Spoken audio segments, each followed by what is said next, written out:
Last क्या किया था हमने? बचा तो काफ़ी कुछ है। हाइड्रोजन लिखा कुछ नहीं है ना उसमें।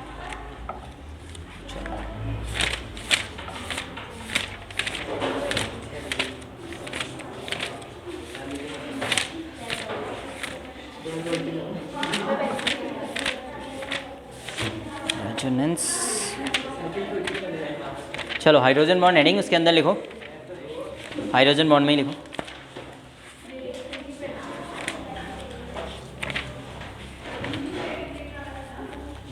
when some electronegative atoms, when some strongly electronegative लिखो, when some strongly electronegative atoms, when some strongly electronegative atoms, when some strongly electronegative atoms, some strongly electronegative atoms combines with hydrogen, combines with hydrogen, combines with hydrogen, combines with hydrogen to form covalent bond, to form covalent bond, then the bond became, then the bond became,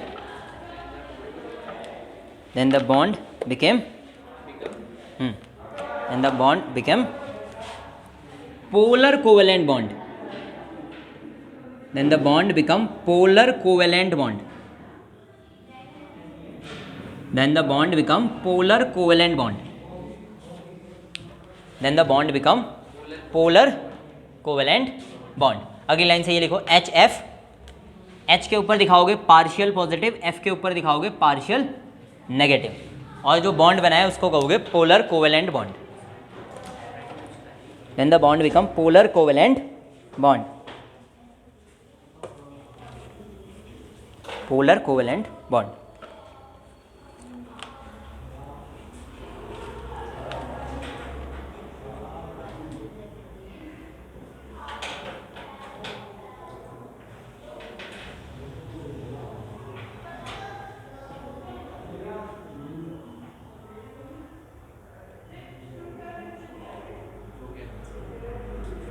ठीक है, अगली line से लिखो this hydrogen, this hydrogen, this hydrogen combines with, this hydrogen combines with, this hydrogen combines with electronegative atom, electronegative atom, this hydrogen combines with electronegative atom of other molecules, of other molecules, of other molecules, other molecules. The bond between them is called,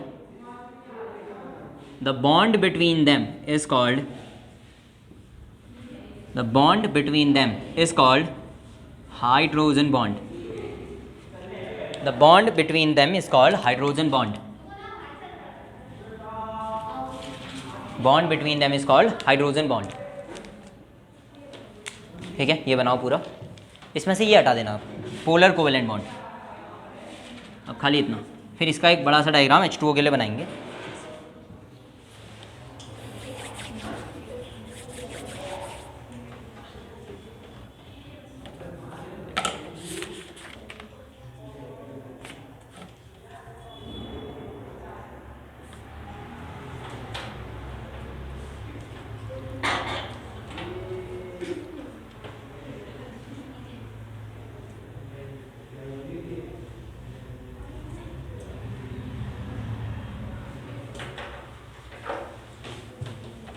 हो गया? ठीक है, एक और example देना H2O का, HO और H। अब देखो वो 3 याद रह जाएंगे, FON, ये देखो HOH। तो हमने जो डेफिनेशन लिखी उसमें लिखा है कि when hydrogen combines with the electronegative atom then the covalent bond between them becomes polar bond. मतलब जब हाइड्रोजन किसी इलेक्ट्रोनेगेटिव के साथ जुड़ता है विद अ कोवेलेंट बॉन्ड, ये कोवेलेंट बॉन्ड है, ये पोलर कोवेलेंट बॉन्ड बन जाता है। पोलर कैसे बना, इस पर पार्शियली पॉजिटिव और इस पर पार्शियल नेगेटिव आ गया। और इसका रीज़न क्या रहा, इन्होंने एक एक इलेक्ट्रॉन ऐसे शेयर किए हुए थे, लेकिन ऑक्सीजन क्या है, इलेक्ट्रोनेगेटिव है। तो इलेक्ट्रोनेगेटिव क्या करता है, इन इलेक्ट्रॉन्स को अपनी तरफ खींच लेता है। तो ऑक्सीजन पे इलेक्ट्रॉन डेंसिटी बढ़ गई, तो ऑक्सीजन पे थोड़ा नेगेटिव चार्ज आ गया, और हाइड्रोजन से थोड़ा दूर हो गया उसका इलेक्ट्रॉन, तो उस पर पार्शियल पॉजिटिव आ गया। अब ये इन सब के साथ हुआ होगा, इस पर पार्शियल पॉजिटिव, इस पर पार्शियली नेगेटिव और इस पर पार्शियल पॉजिटिव। और ये ऐसा उन सब में होगा जिसमें ऑक्सीजन, फ्लोरीन या नाइट्रोजन जुड़ा हुआ हो, जिसको हम FON कहते हैं। उसके अलावा कहीं कहीं क्लोरीन। अब देखो ये सब पार्शियली पॉजिटिव और नेगेटिव है। तो इन पार्शियल पॉजिटिव्स में से हाइड्रोजन किसी दूसरे इलेक्ट्रोनेगेटिव एटम के साथ जो किसी और मॉलिक्यूल का है जो बॉन्ड बनाता है, उसे हाइड्रोजन बॉन्ड कहते हैं। हाइड्रोजन बॉन्ड की डेफिनेशन, इस पोलर बॉन्ड जो बने हुए हैं, इसका हाइड्रोजन किसी और मॉलिक्यूल के ऑक्सीजन या इलेक्ट्रोनेगेटिव एटम के साथ जो भी बॉन्ड बनाता है उसे क्या कहते हैं, हाइड्रोजन बॉन्ड। सो ये है हाइड्रोजन बॉन्ड। इसके आगे भी बने होंगे, इधर भी बने होंगे, तो ये क्या हो गए, हमारे हाइड्रोजन बॉन्ड है। ये सब के सब हाइड्रोजन बॉन्ड है। तो ये लास्ट में एक और कंपाउंड बनाओ ऐसे, और इसके नीचे लिखो हाइड्रोजन बॉन्ड। ये सब हाइड्रोजन बॉन्ड है। हाइड्रोजन किसी इलेक्ट्रोनेगेटिव एटम के साथ जो बॉन्ड बनाता है उसे हाइड्रोजन बॉन्ड कहते हैं। बस वो एटम किसी और मॉलिक्यूल का होना चाहिए, अपने वालों के साथ तो उसने पोलर बनाया ही है। तो ये हो गए हाइड्रोजन बॉन्ड, ये है हाइड्रोजन बॉन्ड।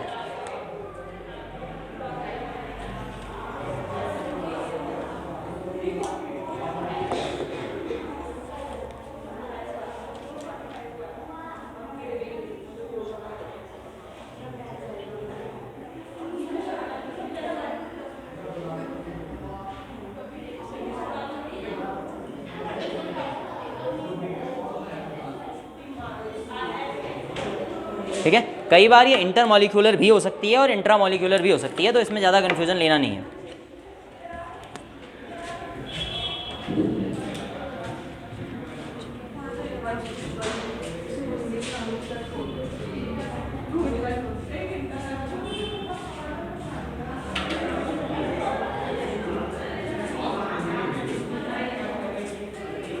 सपोज करो ये एक कंपाउंड है, ठीक है, क्या नाम है इसका,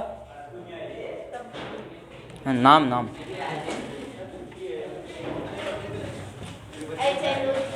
ये है ऑर्थो नाइट्रोफिनॉल। ऑर्थो पे नाइट्रो जुड़ा हुआ है इसके, NO2 ग्रुप, और बाकी जो पोजीशन है वो है फिनॉल की। ये फिनॉल है, OH जिसमें जुड़ा होता है उसको फिनॉल कहते हैं। ये ऑर्थो नाइट्रोफिनॉल। देखो इसमें क्या होगा ना, ये एक ही कंपाउंड है पूरा का पूरा, लेकिन अगर बहुत ध्यान से देखोगे तो इसमें तुम्हें H और O दिख रहा है। यहाँ पर H पे पार्शियल पॉजिटिव आया होगा नहीं, इस पर पार्शियल कन्फर्म है। ये यहाँ भी देखो जरा N और O जुड़ा हुआ है, तो इसकी वजह से यहाँ पर क्या आ गया होगा, अभी भी नेगेटिव, यहाँ पर भी आया होगा नेगेटिव, दिख रहा है, यहाँ पर भी नेगेटिव। इस कार्बन के हिसाब से खींचते रहेंगे। ये ऑलरेडी इलेक्ट्रोनेगेटिव है, तो ये क्या करेगा, एक बॉन्ड फॉर्मेशन कर लेगा यहाँ पर, ऐसा बन जाएगा ऑर्थोनाइट्रोफिनॉल। एक ही मॉलिक्यूल के अंदर हाइड्रोजन बॉन्डिंग होती है, इसको कहते हैं इंटरमॉलिक्यूलर। ये इंट्रामॉलिक्यूलर है, अलग अलग मॉलिक्यूल्स के बीच में बॉन्डिंग हो रही है। एक H2O, दूसरा H2O, तीसरा H2O, ये एक ही कंपाउंड है, अंदर ही अंदर हाइड्रोजन बॉन्डिंग भी हो गई, ये और स्टेबल हो जाएगा। हाइड्रोजन बॉन्ड स्ट्रॉन्ग बॉन्ड होता है, इस वजह से जिसमें हाइड्रोजन बॉन्ड बनेगा लाइक HF, इनका मेल्टिंग पॉइंट, बॉइलिंग पॉइंट ज़्यादा होगा, इनको तोड़ना मुश्किल होगा, क्योंकि एक HF दूसरे HF से हाइड्रोजन बॉन्ड से जुड़ा हुआ है। ठीक है, एक होता है वॉन डेर वाल फोर्स ऑफ अट्रैक्शन, जिसको हम इसके बाद पढ़ने वाले हैं। तो हाइड्रोजन बॉन्डिंग वाला ये जो बॉन्ड दिख रहा है हमको, ये स्ट्रॉन्ग है as compare to van der वाल फोर्स ऑफ अट्रैक्शन। तो वॉन डेर वाल फोर्स वाले फटाफट से टूट जाते हैं, जबकि हाइड्रोजन बॉन्डिंग वाले लंबे समय तक टिके रहते हैं। ठीक है, हाइड्रोजन बॉन्डिंग के लिए बॉइलिंग पॉइंट है, मेल्टिंग पॉइंट है, ज़्यादा होता है। तो अगर कैरेक्टरिस्टिक आ जाए हाइड्रोजन बॉन्ड जिसने बनाया है उनकी, तो कह सकते हो कि हाइड्रोजन बॉन्ड बनाने वाले मॉलिक्यूल लिक्विड स्टेट में या सॉलिड स्टेट में मिलते हैं, उनका melting point, boiling point compare to van der वाल फोर्स ऑफ अट्रैक्शन के ज़्यादा होता है। स्टेबल कंपाउंड का फॉर्मेशन होता है, स्टेबल मॉलिक्यूल्स या स्टेबल एलिमेंट्स का फॉर्मेशन होता है, ये सब बता सकते हो। ठीक हो गया इतना? ठीक है, तो ये याद करने की जरूरत नहीं है। ऑर्थोनाइट्रोफिनॉल था ये, हाँ ये वाले याद करने हैं बस। H2O का एग्जाम्पल तुमको याद करना पड़ेगा। NH3 और H2O के कंपैरिजन में H2O ज़्यादा स्ट्रॉन्ग है, ठीक है, NH3 और H2O में, क्योंकि ऑक्सीजन ज़्यादा इलेक्ट्रोनेगेटिव है। अगर तुम्हें इलेक्ट्रोनेगेटिविटी की सीरीज याद हो तो वहाँ पे सबसे ज़्यादा इलेक्ट्रोनेगेटिव कौन होता है? फ्लोरीन, उसके बाद नाइट्रोजन, उसके बाद फ्लोरीन, नाइट्रोजन, ऑक्सीजन, ऐसा या ऐसा इलेक्ट्रोनेगेटिविटी का ऑर्डर। सबसे ज़्यादा इलेक्ट्रोनेगेटिव तो यही होता है। नाइट्रोजन और ऑक्सीजन में ज़्यादा इलेक्ट्रोनेगेटिव कौन है? नाइट्रोजन है। ऑक्सीजन की नाइट्रोजन? ऑब्वियसली पीरियोडिक टेबल है याद। Boron, carbon, nitrogen, oxygen, fluorine. इधर की तरफ जाने पर इलेक्ट्रोनेगेटिविटी बढ़ती है, तो सबसे ज़्यादा कौन? फिर नाइट्रोजन का भाई फ्लोरीन। इनकी बराबर होती है, ये दोनों बराबर इलेक्ट्रोनेगेटिव, ये इससे ज़्यादा, ये सबसे ज़्यादा। पूरी पीरियोडिक टेबल का सबसे ज़्यादा इलेक्ट्रोनेगेटिव कौन है? फ्लोरीन है, ठीक है। फ्लोरीन के बाद ऑक्सीजन है। H2O में कौन जुड़ा है? ऑक्सीजन। NH3 में कौन जुड़ा है? नाइट्रोजन। H2O और NH3 में ज़्यादा स्टेबल या ज़्यादा तगड़ा हाइड्रोजन बॉन्ड किसका होगा? H2O वाले का। ये सिंपल चीज़ है, ठीक है, इसमें कोई खास दिक्कत नहीं है। अगली हेडिंग डालो, वॉन डेर वाल फोर्स ऑफ अट्रैक्शन। पहले लिखा हुआ है तो भी लिख लो एक बार। आज सारे अलग अलग टाइप के जो बॉन्ड हैं वो सब पढ़ लेंगे ना। वॉन डेर वाल force of attraction, van der वाल force of attraction, van der Waals force, या सॉरी WAAL, हाँ, van der Waals force of attraction या van der Waals bond, van der Waals, ठीक है, वॉन डेर वाल force of attraction या van der Waal forces भी कह सकते हो। वॉन डेर वाल्स फोर्स, देखो वॉन डेर वाल फोर्स के लिए जो सबसे पहली कंडीशन है वो ये है कि ये गैसियस स्टेट में होते ही नहीं है। ये कब लगेंगे? जब कोई चीज़ लिक्विड या सॉलिड हो, ठीक है, लिक्विड या सॉलिड हो वहाँ लगेंगे ये van der Waals force of attraction वाले जितने भी हैं। इसमें क्या होता है, ये A और ये B मॉलिक्यूल है, ठीक है, एक A और B मॉलिक्यूल और मान लेते हैं, एक XY मान लेते हैं, ये X और ये Y मॉलिक्यूल, कंपाउंड, कुछ भी हो, इनके बीच में जो फोर्स लगेगा वो बिना शेयरिंग ऑफ इलेक्ट्रॉन के लगेगा, यानी कि फोर्स ऑफ अट्रैक्शन लगेगा इसके बीच में, ठीक है, अट्रैक्शन फोर्स लगेगा। तो देखो इनके बीच में फोर्स ऑफ अट्रैक्शन लगा इनके साइज की वजह से। किसकी वजह से? साइज। कोई चार्ज नहीं है इसके पीछे, कोई पॉजिटिव नेगेटिव चार्ज नहीं, कोई आयन फॉर्मेशन नहीं, कुछ नहीं, केवल साइज। इन दोनों के बीच में भी साइज की वजह से लगेगा। More surface area, more van der वाल फोर्स ऑफ अट्रैक्शन। साइज जितना बड़ा उतने बड़े लेवल पे वॉन डेर वाल फोर्स ऑफ अट्रैक्शन लगने वाला है। जैसे HI हाइड्रोजन आयोडाइड का साइज कैसा होगा? ठीक ठाक अमाउंट में बड़ा होता होगा, तो इनके बीच में इस तरीके से फोर्स ऑफ अट्रैक्शन लगेगा इतने बड़े साइज में, ठीक है, साइज बड़ा है। HBr ले लोगे तो HBr का साइज हाइड्रोजन आयोडाइड से हाइड्रोजन ब्रोमाइड का साइज छोटा होगा, तो इनके बीच में वॉन डेर वाल फोर्स ऑफ अट्रैक्शन लगेगा, वो भी वीक। हाइड्रोजन बॉन्ड तो बन ही नहीं सकता कहीं, क्योंकि F O और N तो है ही नहीं। फोर्स ऑफ अट्रैक्शन लगेगा वॉन डेर वाल ही लगेगा। वॉन डेर वाल भी किसके हिसाब से लगता है? साइज। तो जो साइज में बड़ा उसके बीच में ज़्यादा फोर्स। अब कंपेरेटिवली इन दोनों में से ज़्यादा फोर्स किस में लगा है? इसमें। तो ये ज़्यादा स्ट्रॉन्ग बना हुआ है एक दूसरे से या ज़्यादा स्टेबल है। लेकिन अगर इसी का कंपैरिजन हाइड्रोजन बॉन्डिंग वाले से कर लिया जाए HF, तो HF का साइज तो इतना छोटा होगा, ठीक है, सॉरी HF एक साथ, H और F के बीच में जो बॉन्ड बनेगा वो कैसा बॉन्ड होगा? वो तो पोलर कोवेलेंट बॉन्ड होगा ना। हमें दो HF लेने हैं, एक HF ये छोटा सा, एक HF ये। इनके बीच में जो बॉन्ड बनेगा या इनके बीच में जो फोर्स ऑफ अट्रैक्शन होगा वो कौन सा होगा? वो होगा हाइड्रोजन बॉन्ड, क्योंकि F है ना यहाँ पर, तो ये है हाइड्रोजन बॉन्ड। अब बहुत ध्यान से देखो, ये स्टेबल है सबसे ज़्यादा, ये या फिर ये?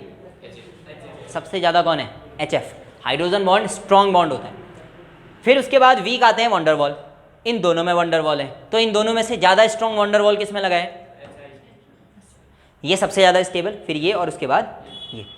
वॉन डेर वाल का कंपैरिजन आपस में हाइड्रोजन बॉन्ड इन सबसे ज़्यादा पावरफुल होता है। तो हमने जो 2 बॉन्ड पढ़े उसमें हाइड्रोजन बॉन्ड सबसे ज़्यादा स्टेबल है, उसके बाद वॉन डेर वाल दिख गया हमको अभी, हमने और पढ़े ही नहीं है, तो इन दोनों का कंपैरिजन ये होगा।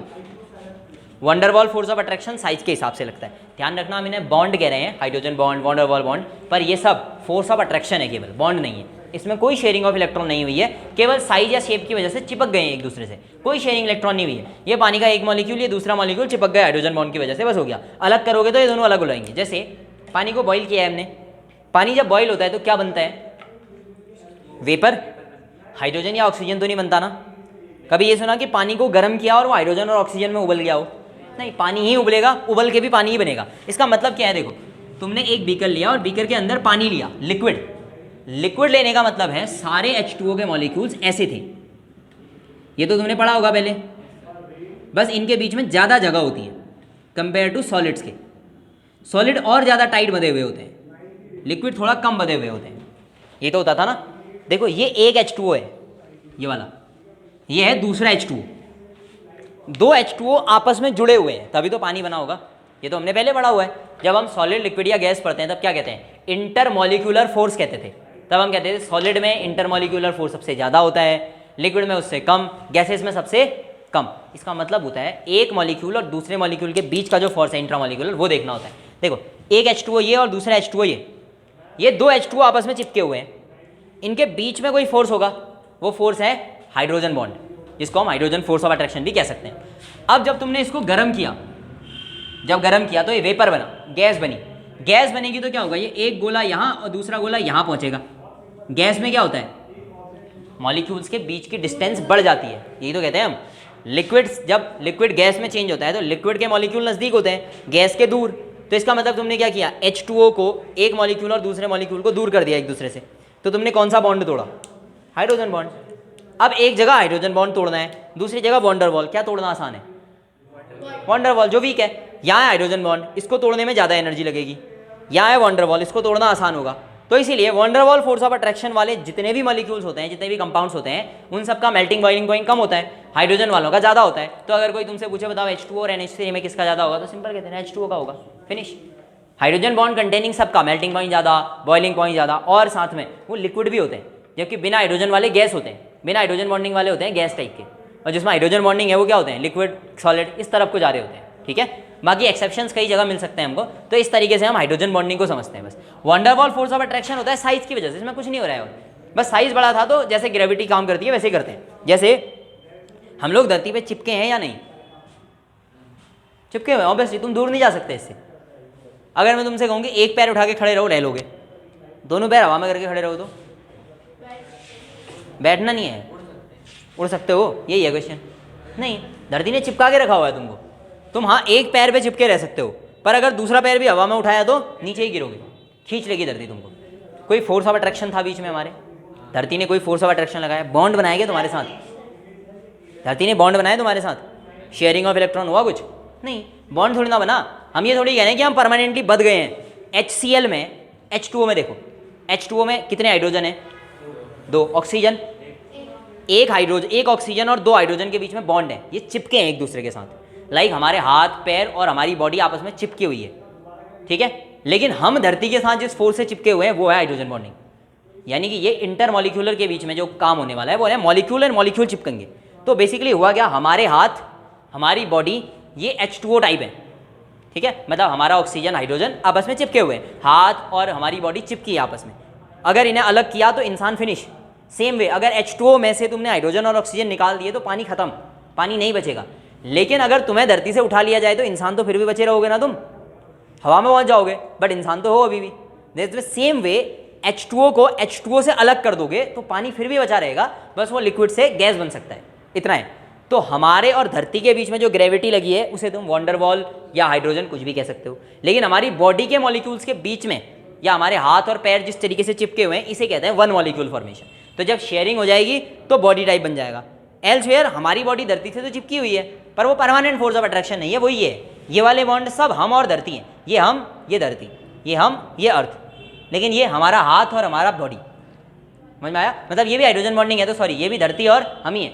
जो इन दोनों के बीच में, H और F के बीच में, इसको खोल के देखोगे तो तुम्हें क्या दिखाई देगा? HF। और इसको खोल के देखोगे तो भी क्या दिखेगा, HF। ये बॉन्ड हाइड्रोजन है, ये बॉन्ड वॉन्डरवॉल है, जो एक मॉलिक्यूल और दूसरे मॉलिक्यूल या एक कंपाउंड और दूसरे कंपाउंड के बीच लगा है, लेकिन ये एक एटम और दूसरे एटम के बीच लगा है। ये कोवेलेंट बॉन्ड है या कोऑर्डिनेट बॉन्ड है या आयनिक बॉन्ड है। ये बॉन्ड परमानेंट होते हैं। अगर तुमने ये वाला बॉन्ड तोड़ा तो HF फिनिश, HF खत्म हो जाएगा। अगर तुमने ये बॉन्ड तोड़े तो HBr, HI या HF खत्म नहीं होगा। हाँ, वो अपनी स्टेट बदल सकता है, गैस बन जाएगा, लिक्विड है तो गैस, सॉलिड है तो लिक्विड बन जाएगा, लेकिन बदलेगा नहीं, HF नहीं टूटेगा। ठीक है, मेल्टिंग पॉइंट, बॉइलिंग पॉइंट में चीज़ें अपना जो केमिकल कंपोजिशन है वो नहीं बदलती। अगर तुमने H2O को उबाला तो भी वो पानी ही बना रहेगा, हाइड्रोजन ऑक्सीजन नहीं बनेगा। ठीक है, तो हम मेल्टिंग पॉइंट, बॉइलिंग पॉइंट सब इनके हिसाब से देखते हैं, इन वाले फोर्स के हिसाब से। ये जो बीच का फोर्स है इसके हिसाब से केमिकल रिएक्शन देखी जाती है, क्योंकि इसमें बॉन्ड टूटते हैं, केमिकल रिएक्शनों में बॉन्ड टूट रहे होते हैं। ठीक है, ये दो टाइप के फोर्स हो गए हमारे पास, वंडरवॉल फोर्स और हाइड्रोजन बॉन्डिंग। ठीक है, वंडरवॉल में क्या लिखा है, कुछ नहीं ना, लिखो this is a weak force of attraction, this is a weak force of attraction, this is a weak force of attraction, this is a weak force of attraction between the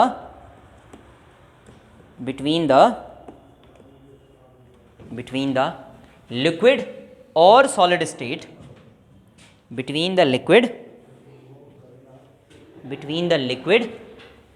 or solid state,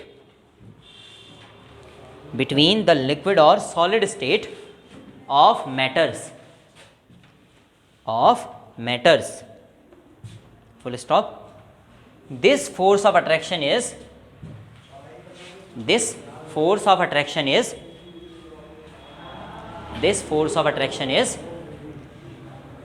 surface area based force of attraction, surface area based force of attraction।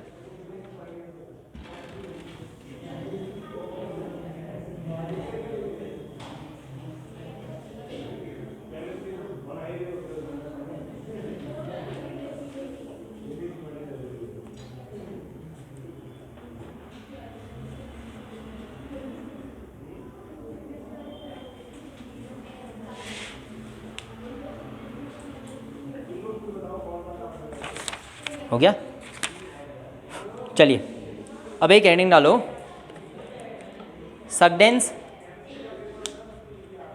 Singlet. हाँ, अगला दो bond पढ़ दिए हमने, पहला क्या पढ़ा, hydrogen bonding, दूसरा वॉन्डरवॉल। अगला करो Sugden's singlet linkage, SUG, Sugden's singlet linkage, Sugden's singlet linkage, singlet linkage, Sugden's singlet linkage, Sugden's singlet linkage. बस ये एक ही थ्योरी है, ये भी गलत हो गई, नहीं अभी पढ़नी है तुमने, गलत है सही है छोड़ दो उसको।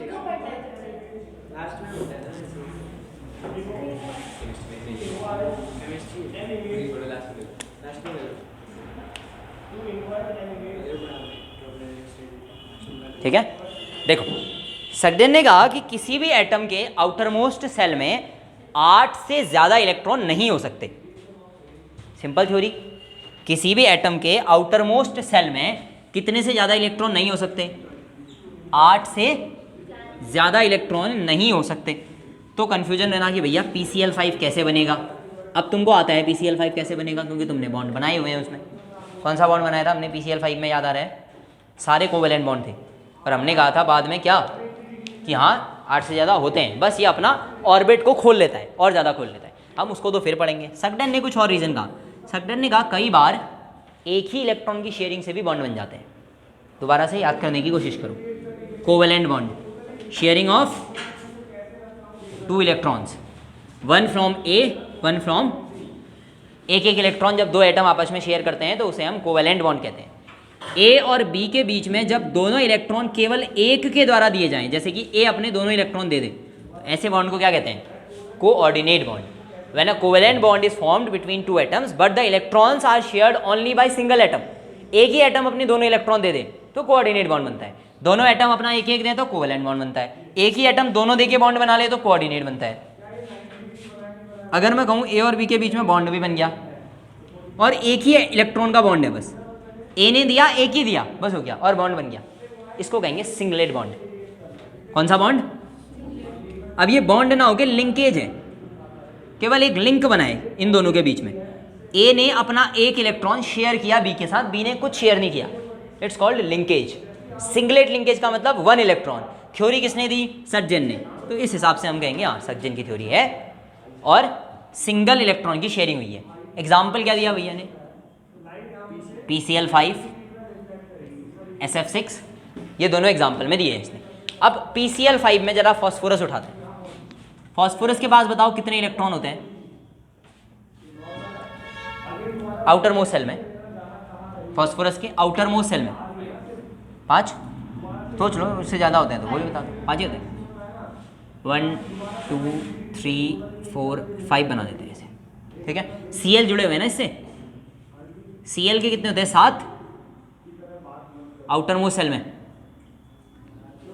क्लोरीन के आउटर मोस्ट सेल में कितने इलेक्ट्रॉन होते हैं? 7। वो मैक्सिमम 1 2 3 4 5 6 7, सातवां थोड़ा अच्छा दिखा देते हैं, एक ही से तो होना है जो भी है ना। 1 2 3 4 5 6 7 7।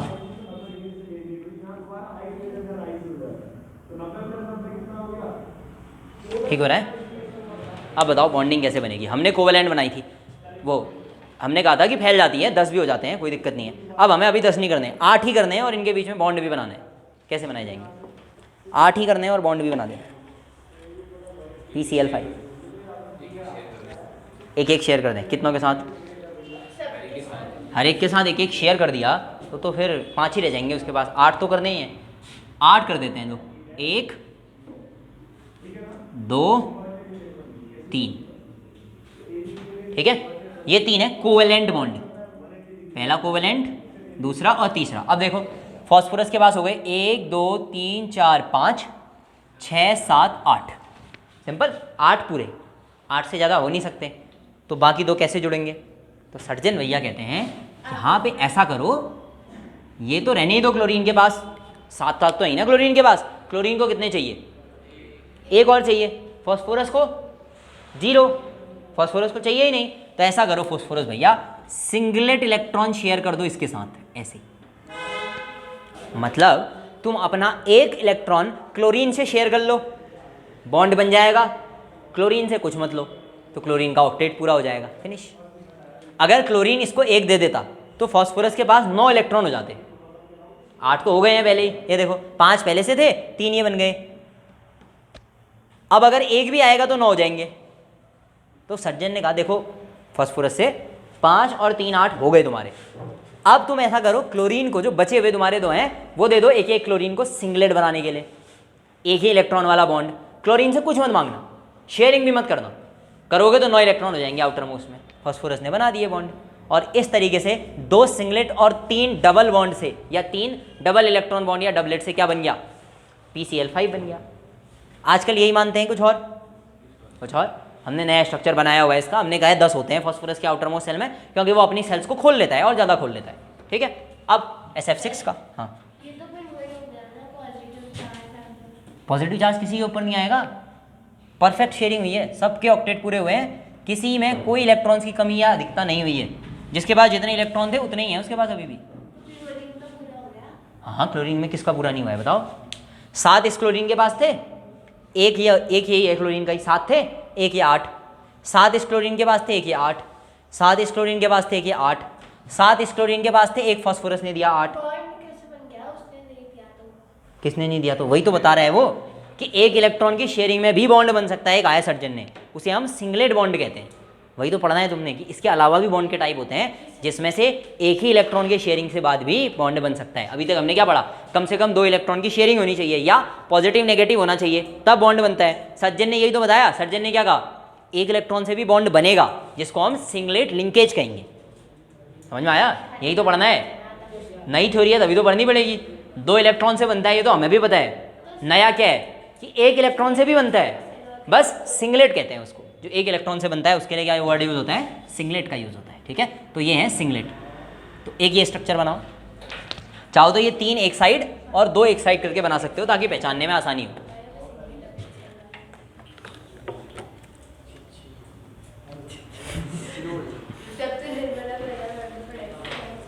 ठीक है, फिर SF6 का भी बनाना है हाँ, सिंगलेट स्ट्रक्चर। ध्यान देना कि ये सिंगलेट के बेस्ड पे हाँ, अब आजकल इन बॉन्डों का ज़्यादा यूज होता नहीं है सर्जन के। आजकल हमारे पास अलग तरीके हैं इसको सॉल्व करने के और हमने करके बता दिया है, तो हम ज़्यादा यूज़ करते नहीं हैं, पर हाँ किया जा सकता है।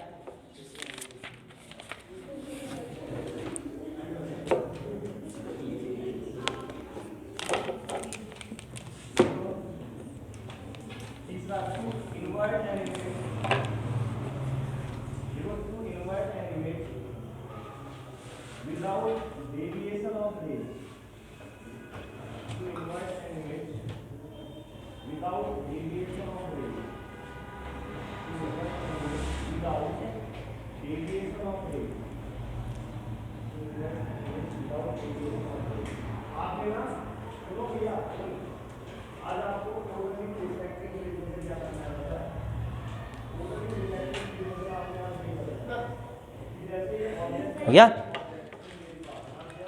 चलिए SF6 का बनाए ऐसे सिंगलेट वाला, पहले हमने अलग वाला बनाया है, ये सिंगलेट है। तो ये हो गया सल्फर। सल्फर के पास आउटर मोस्ट सेल में कितने इलेक्ट्रॉन? 6। अच्छा बना के देख लेते हैं, पक्का 6 ही होते हैं ना आउटर मोस्ट सेल में। 1 2 3 4 5 6, ठीक है। अब फ्लोरीन 1 2 3 4 5 और 6। फ्लोरीन के आउटर मोस्ट सेल में कितने होते हैं? 7। हमें तो एक ही से काम है तो हम एक बना के रख देते हैं, एक से काम बन जाएगा ना अपना। ठीक है, मान लेना कि ये एक फ्लोरीन का है रेड, और इसके अलावा कितने हैं इसके पास? 6 और हैं। ठीक है, तो इन सब के पास 6 इलेक्ट्रॉन पड़े हुए हैं, 6। 7वां ये है, 8वां सबको चाहिए ताकि ऑक्टेट हो जाए। और सल्फर को कितने चाहिए? 6 तो है ही, 2 चाहिए, तो 2 से कोवेलेंट बनवा लेते हैं। ये देखो हो गए सल्फर के 8 पूरे। सल्फर को इतना ही करना था, तो 1 2 3 4 5 6 7 8 हो गए पूरे। मतलब एक ये रेड वाला, एक ये रेड वाला, 2 इलेक्ट्रॉन ये, 2 इलेक्ट्रॉन ये, 2 ऊपर और 2 नीचे, हो गए पूरे। सल्फर के 8 खत्म। ठीक है, इस फ्लोरीन के 8 पूरे हो गए। देखो जरा, 6 पहले से थे, 7 8 हो गए पूरे। इस फ्लोरीन के भी हो गए, 6 थे, 7 और 8, तो ये तो चले गए। अब बच गया ये और ये, सबके पास 7 7 है। इसके पास भी 7, इसके पास भी 7, इसके पास भी 7 और इसके पास भी 7। इनको एक एक और चाहिए, तो ऐसा करते हैं एक और दे देते हैं इनको। कौन देगा वो? सल्फर। कैसे देगा? सिंगलेट बना के ऐसे। लो भैया एक एक ले लो, बॉन्ड बना लो हमारे साथ, हम तुमसे कुछ नहीं मांगने वाले। समझ में आ गया? इसके पास 7 थे, एक सल्फर ने दिया, 8 हो गए। सल्फर ने इससे कुछ नहीं लिया, तो सल्फर के बाद 8 थे ही थे, अब कुछ नहीं बिगड़ा उसका, बस। तो ये जितने हैं इनको कहते हैं सिंगलेट बॉन्ड। ठीक है, किसने किसको दिया ऐसे एरो लगाते हैं, जिसने दिया उसकी साइड से लगाएंगे और हेड जो है वो उस तरफ जाएंगे जिसको दिया गया हो उसकी तरफ, बस। ये होता है सिंगलेट बॉन्ड। यस, चलिए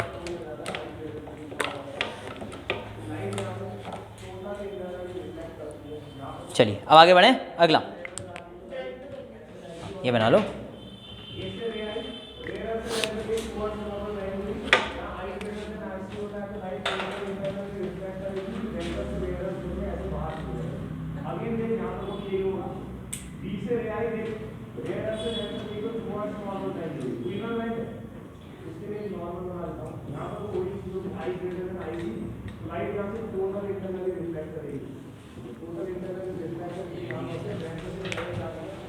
three centred electron pair bond. हाँ, हेडिंग नॉन मेटल होता है बोरॉन, मेटल तो नहीं होता, तो इलेक्ट्रॉन डोनेट तो नहीं कर पाएगा, शेयर करेगा। अगर 3 के 3 भी शेयर कर ले तो इसके आउटर मोस्ट सेल में कितने इलेक्ट्रॉन होंगे? 6। तो ये बेचारा 8 कैसे करेगा? हाइड्रोजन देगा इसको। हाइड्रोजन ने अगर इसको दे दिए तो हाइड्रोजन के भी तो 2 पूरे होने से रह जाएंगे।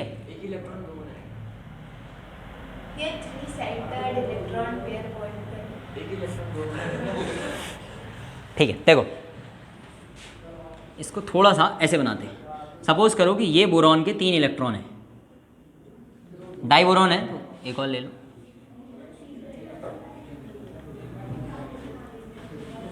ठीक है इतना। अब इसको चाहिए 8, आउटर मोस्ट सेल में तो 8 ही होने चाहिए ना। ये बेचारा 3 के 3 भी शेयर कर ले 6 ही हो सकते हैं, 8 तो हो ही नहीं सकते। तो सपोज करो एक हाइड्रोजन ये और एक हाइड्रोजन ये हो गया। अब कितने हो गए इसके पास? 5 हो गए, 2 2 4 और 1 5। अब इधर 2 तो 4 और 5। इसके भी उतने ही हो गए। कितने हाइड्रोजन बचे हैं फॉर्मूले में? 2। अब एक इधर और एक, अब इसके बाद बेचारे के पास एक ही इलेक्ट्रॉन है ऐसे। अब देखो एक को मिलेगा, इसको इससे कनेक्ट कर देते हैं, मतलब यहाँ पर शेयरिंग हो गई मान लो, और इस वाले की यहाँ पर शेयरिंग हो गई ऐसे। तो ये तो 2 अलग अलग कंपाउंड नहीं हो गए, मतलब ये अलग और ये अलग है, आपस में जुड़े ही कहाँ हैं ये। अब इनको आपस में जोड़ दो। क्यों जोड़ लें, छोड़ दो। हाँ इसको बस जोड़ दिया, मान लो जोड़ दिए। अब जरा गिन के देखो तो इसमें कितने हो गए?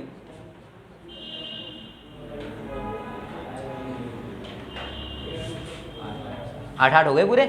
देखो जरा 1 2 3 4 5 6 7 8, ये भी तो गिनना पड़ेगा। अब शेयरिंग में तो ये भी गया है। अब मुझे सही सही बताना, हाइड्रोजन का ये इलेक्ट्रॉन इससे जुड़ा है या इससे? हाइड्रोजन का एक ही इलेक्ट्रॉन है ना भाई, तो एक ही से तो जुड़ेगा, 2 से कैसे जुड़ेगा? किससे जुड़ा है? किससे? पार्शियली जुड़ा है। सोच लो आराम से सोचो, कंडीशन यही है। अब बताओ हाइड्रोजन का इलेक्ट्रॉन इस बोरोन से जुड़ा है कि उससे? आधा कैसे जुड़ता है? जैसा आपने पहले बोला था। आधा आधा कहाँ जुड़ता है? कैसे?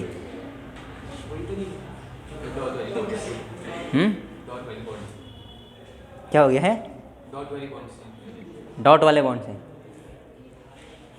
चल जो भी है, देखो इसको हम नॉर्मली क्या कहते हैं, 4 इलेक्ट्रॉन थे ना यहाँ पे, याद आ रहा है? 4 थे, 2 इनके और 2 इनके। तो हम क्या करते हैं, इन्हें जोड़ देते हैं ऐसे। अभी देखना,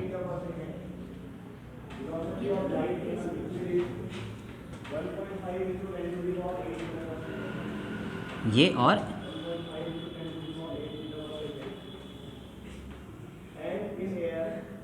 ऐसे। अब देखो मैंने बोरॉन के गोल गोल करके दिखाए हैं ना, गोल गोल कर देते हैं ऐसे। ये हैं बोरॉन्स के, और हाइड्रोजन के कैसे दिखाए हैं? क्रॉस से ऐसे दिखा दो। ठीक है। अब देखो ये हो गया इलेक्ट्रॉन पेयर। ठीक है, नाम क्या है? Electron pair. बॉन्ड है ना, तो ये बन गया बॉन्ड, बॉन्ड भी हो गया। Electron pair bond, electron pair bond. अगर कभी बॉन्ड बने तो ऐसे बनता है ना बॉन्ड, ऐसे बनता है बॉन्ड, सी बॉन्ड सी। कितने सेंटर हैं इसमें? 2।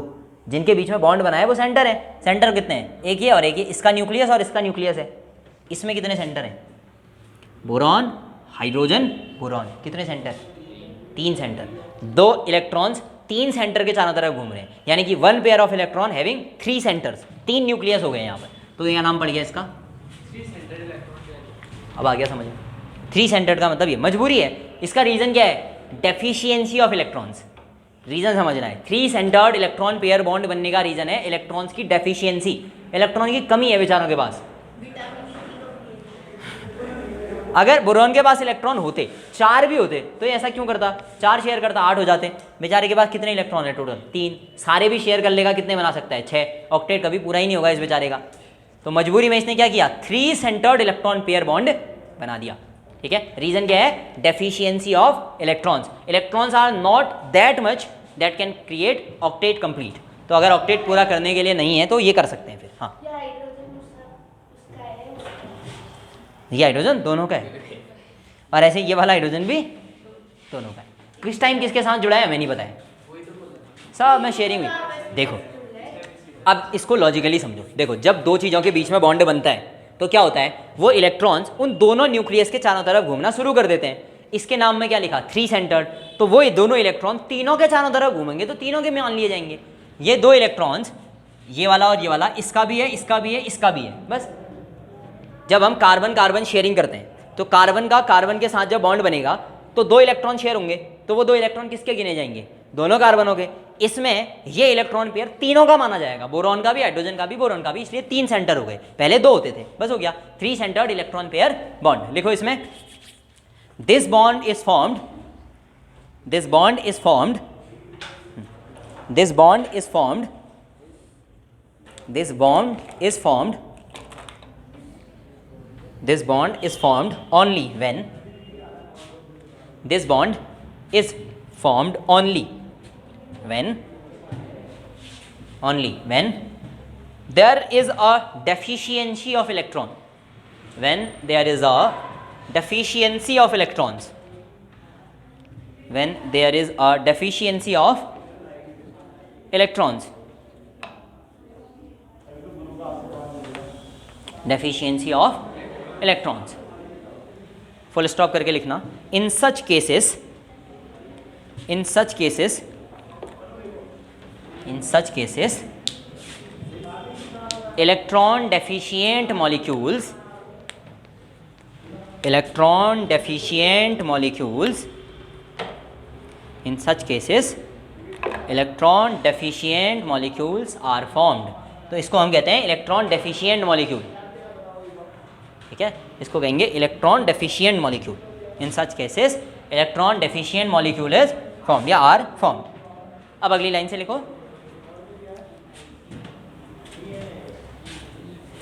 इन 3 centred electron pair bond, in 3 centred electron pair bond, in 3 centred electron pair bond,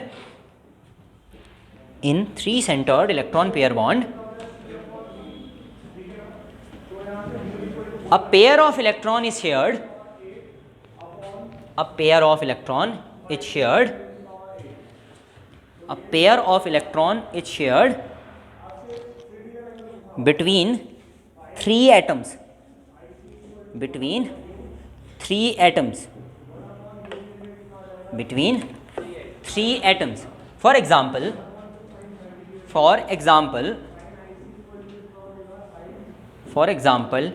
diborane, for example diborane, diborane, B-O-R-A-N-E, for example diborane is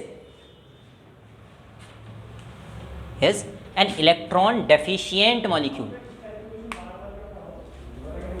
is an electron deficient molecule.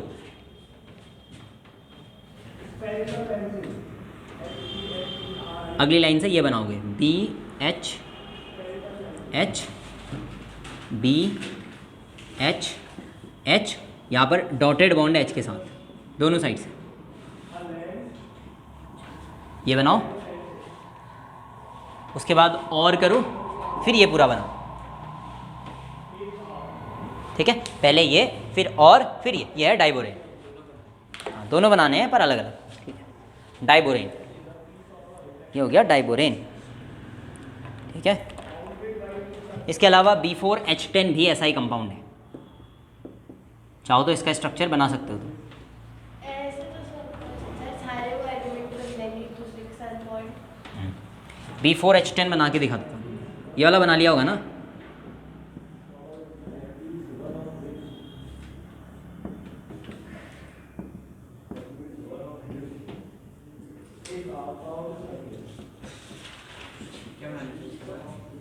ये देखो, ये है B4H10, देखा, ये देखो 3 centred bond बने, 1 2 3 4 5 6 triple centred बने B4H10, ठीक है, ये भी वैसा ही है, कुछ नहीं है, बस वही चेन आगे बढ़ानी है।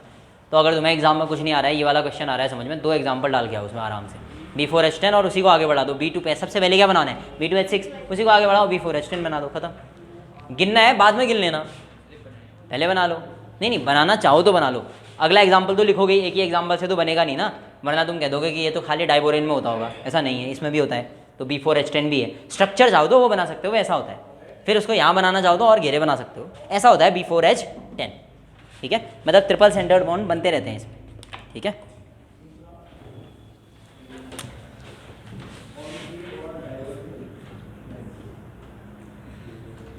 AlCH3 का होल ट्वाइस का होल ट्वाइस, सॉरी थ्राइस का होल ट्वाइस, ये भी इसी का एग्जाम्पल है।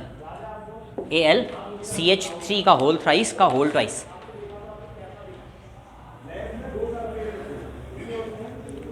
ठीक है, this is the structure of बोरोब्यूटेन।